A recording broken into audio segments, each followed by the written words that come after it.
John Johnson with us now on the Oakland County MegaCast. He's the Director of Broadcast Properties for MHSAA, the Michigan High School Athletic Association. John, we just had you on, but then the governor throws you and your team a curveball with this latest extension of the shutdown. Can you tell us where things stand right now? Well, Ronnie, I think it was more of a beanball. It was aimed at our head, and not something that we had to try and bend over and try and see if we could hit it. Where we're at right now, and with all due respect, there's an awful lot going on that we have to be cautious about during this period of time. So you can see, as we've had throughout this pandemic, having different views of what can we do, what should we do, yes, you can do that, no, you can't do that. You know, and everybody in the school sports world is all over the place, as people in government and business and all that. But, you know, for our corner of the world, we were hopeful that we were going to be getting school sports back on track. We would have a couple of days of practice under our belt until the announcement early this week. It took us off track to try to do what we're really committed to do, and that is bring some closure to the fall sports season during the month of December. It doesn't make a lot of sense to try to carry it much farther forward, although we're looking at models that you know, we still might try that. It just all depends on where this goes. You got to wait and see what the numbers say. Got to wait and see what the science says. And John, with that, a couple of questions. The first one being, have there been any outbreaks that you're aware of connected to any of the high school sporting events? The data that we have shows that we got in over 95% of our football games this fall. And we had some weekends where you may have had as many as 10 or 15 schools affected by COVID. But if you look at the big number, that's not even 10% of our schools were affected by that. The soccer tournament came off without a hitch. Volleyball, which is trying to get its last weekend, came off with very few teams needing to withdraw. And so, you know, we feel that school sports have found a way to do this as safely as possible, and certainly aren't causing any of the spreader events. Now, having said that, maybe the after game parties at some parent's house, you know, has contributed to that. We know of instances like that. But you put the kids between the lines, put them on a football field or a volleyball court, we're not contributing to the problem. And that's what's so hard about this. It's because some of these outbreaks are associated with activities outside of the games and the actual sport itself, but yet it is factoring into some of these decision makings. Well, you know, the association, guilt by association sometimes. If you don't have the games, maybe you don't have the party afterwards. You know, we've always had a Selection Sunday show for a number of years on Fox Sports Detroit to announce the playoff pairings at the end of October. You couldn't believe the number of schools that called us and said, hey, wait a minute, we usually have a big party, you know, to celebrate the end of the season and, you know, look forward to the playoffs. And we said, well, you know what, you're going to find out well before the show would come on, because everybody got into the playoffs this year. And what you're proposing is exactly what we don't want. Keep your parents and your kids apart. You know, get as tight into your bubble as you can. You know, and don't do these things that are really causing problems. And of course, we're anxiously waiting to see now what the Thanksgiving numbers are going to bring us here over the next few days. Now, as those numbers will, you know, start to come in. But it's all about, you know, staying in your lane, keeping to yourself, doing what you can in a smart way to avoid the virus. You know, I saw that Michigan State basketball, men's and women's, for Thanksgiving, what do? They had the kids into the Breslin Center for dinner, and of course they're cohorted. They're all together. They all know they're all okay, but their parents were on Zoom. Now, you got to find the ways to be creative and create the interaction, maintain those contacts, but do it smart.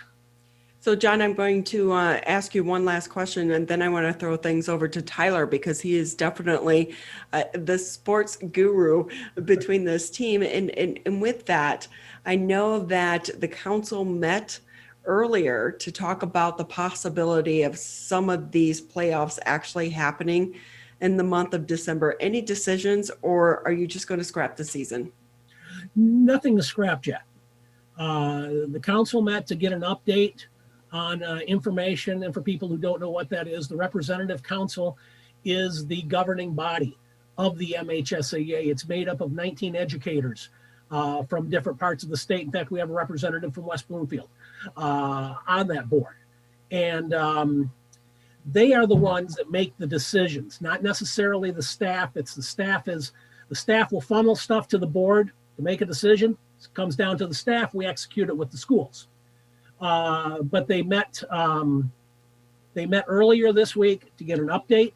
We'll meet midweek next week to get another update because we have been in communication with the governor's office and with Director Gordon's office at the Department of Health and Human Services, is trying to make that one last pitch. Let us get these games in. We think we can do it smartly. So we'll find out more next week. John Johnson joining us on the Oakland County Megacast. He is the Director of Broadcast Properties at the Michigan High School Athletics Association, the MHSAA. Currently, fall sports are suspended under the governor in the Michigan Department of Health and Human Services 3-week pause to save lives, which was extended, of course, for an additional 12 days, now expiring on December 20th. And John, the playoffs, particularly for football, which still has 3 weeks left, the regional finals, the semifinals, and then the state finals, should that season continue on, it's going to continue at a time where where 2 of those last 3 weeks, really one of those last 3 weeks, you presumably would be able to have the full teams playing football. And then you have some players that will leave for early enrollment at the beginning of the year. They will graduate early and they will not be eligible. And then from there, you'd finish the season presumably at the end of the year, or be playing games packed into a short period of time. Take into effect also Michigan weather going into late December and into January, although we've had an abnormally not very snowy season so far. This winter. Would be a great day to play. It would be. It would be a beautiful day to play. Absolutely. Cold, but it's beautiful. So with that, should all those conditions come together, where you have a limited amount of time to get these games in before you're anticipating weather issues. You have a limited amount of time to get these games in with these full teams at their full potential to give all these schools an equal chance to put their best foot forward. What is the MHSAA hearing from the schools themselves so far regarding now that the season's going to be has been suspended for at least another 12 days with this pause continuing? Do they even want to continue this season at this point, or do they believe that it may be too packed in to be done effectively? Well, as I said off the top here with Ronnie, there's different schools of thought, even within our membership, about this. A lot of people right now are saying, hey, let's be thankful for what we got. We got our districts and our regionals in volleyball. Basketball didn't even get that in last winter. Baseball didn't have a season. Softball, lacrosse, track didn't have a season. Everybody at least has had, a season, even though right now we're still trying to conclude the postseason tournaments. And we're probably in our last ditch effort now to get things in within what we think is the most reasonable window, and that's to finish where we might traipse a week into January. We're looking at some different models that we haven't put out there because we don't want to put some dates out there, have people get excited about it, and then have something which is beyond our control say, oh, we can't go. But we are looking at models which would take us into early January to finish our games in football. It would take us a little bit longer farther into January to finish volleyball and swimming, but that comes at the request of those two communities. So at the end of the day, we're still in a lot of ways member driven. Swimming says we need a few weeks of practice to get our times reasonably, or get our kids reasonably in shape to be able to swim in a competitive situation. Volleyball wants a couple of weeks, so we're looking at some things that, we would still finish volleyball in early January, and swimming maybe a week thereafter, but nothing right now. We haven't even put any of this in writing. Yeah, these are things that we're thinking about, and I think it's going to be all determined by that announcement that we'll get a week from now, which will be whether or not the pause continues. Because as it is right now, even though we've got another request into the state government to let us play, there's some things we've learned. Hey, you can't control. You can plan the best you can, but at the end of the day, you got to wait and be dealt your hand of cards. Yeah, I had a great geometry professor at OCC in the semester I took it there, who said, when in doubt, do something. Staying stagnant and saying, I don't know what to do, is not a solution. Do something, make some sort of a plan, figure something out. And that's what it seems to be is happening between the high schools, between their athletic departments and the MHSAA at that time. So, John, you mentioned about time needed for practice. And with having this amount of time off from their fall sports in particularly, having this much time off, then coming back into highly competitive environments, finishing out the postseason where everybody is fighting their hardest for a state championship. I hate to harken on football specifically, but you did mention swimming and volleyball as other sports. So for football, where it is so highly physical, where it will be in much colder conditions, where injury is a little bit higher of a possibility, how much time have you been hearing, or has the MHSAA been hearing they may need in some of these models for reconditioning their football players to get back in the shape where it's safe to play these games? Because all of this has been done with the focus on player and staff safety during COVID-19, and that also is going to certainly be paramount coming back for the physical conditioning necessary to play competitive football at any level, let alone a state championship level. Right. Well, we think our schools, first of all, did a good job during that pause that we had in August to September. And we were able to bring people back with about a week of practice then. And that's what one of the things that we're talking about looks like is a week of practice before the first games.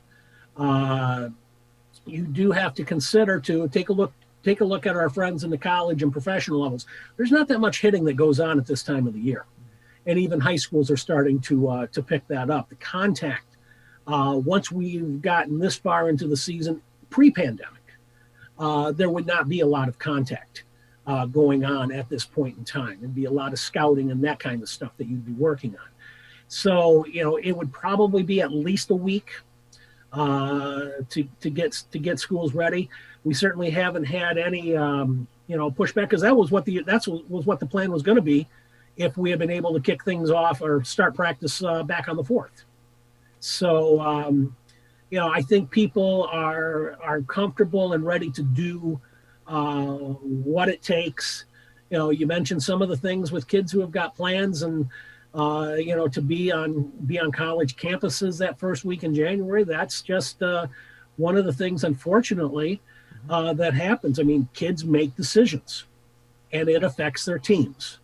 And it's one of those things. You can't be all things to all people in those kinds of things. You have to take a look at what serves the whole the best. And that's something we've discussed ad nauseum before in regards to how this affects players that are going to play at the next level. That's such a small percentage of those student athletes at the high school level that are playing these games. For the vast majority of them, for frankly 99% of those players, this is the highest level that they will play at, and that is a 1% that unfortunately is going to be a casualty of the circumstances as they prepare to play at the next level. John Johnson with us, the Director of Broadcast Properties at the Michigan High School Athletic Association. Just another couple minutes with you. In terms of winter and spring sports, obviously the delays in fall sports are going to have some effect on if they finish that season at all.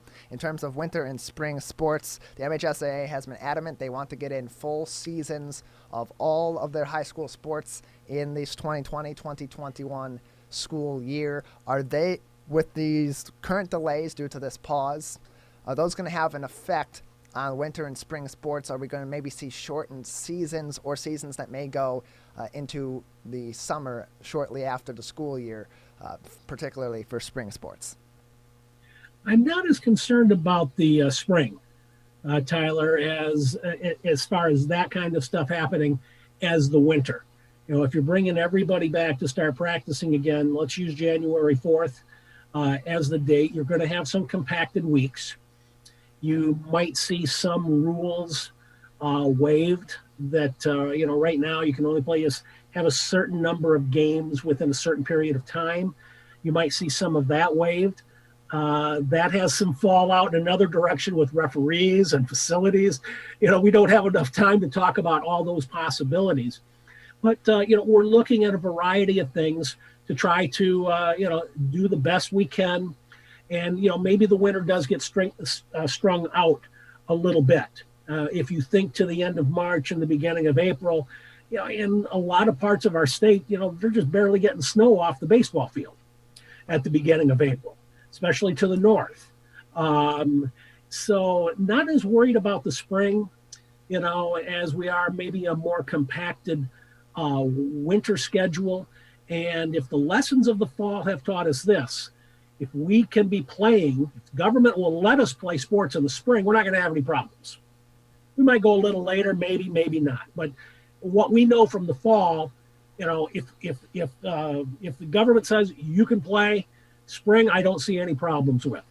Winter, being indoors brings a lot of different challenges, masks and, all kinds of things that go with that. We're looking at things in wrestling, like only having kids wrestle once a week so that you got tracing for if something does happen. So there's a lot of motion, a lot of gears turning, but we're committed to try to finish out 3 sports seasons here in 2021. Well, John, we want to thank you very much for joining us on the program today. Before we let you go, we do want to mention that we know that this is you're coming into the final days of your career with the Michigan High School Athletic Association. You are retiring, and we want to congratulate you on a wonderful career with the MHSAA, and thank you for always being so courteous with us with your time and the information from the MHSAA, and wish you a very happy retirement. Very much deserved. Well, thanks to everybody there. We appreciate all you do to help us get the word out about high school sports and discuss the issues. It's been a pleasure to be with you folks. Absolutely. So, John, before we let you go, what are you going to do with your retirement? For a year, probably nothing. We got some family matters to take care of and want to spend more time at home. But in another year or so, I might actually rejoin the staff in a part-time role. The young lady you were talking to before we went on the air was talking about, archiving a lot of stuff about the pandemic. The thing that I'm discussing with Mark Ewell, our director, is we have got years and years of photographs and box scores and videotapes and all kinds of stuff that need to get out into the open, that people need to see. People love this stuff. And so I might get a chance to go back on a part-time basis and archive that. And that's a nice way of saying I get to clean up the mess that I made over 34 years. Well, we wish you the best of luck and happy holidays to you and your family as well. Same to you folks.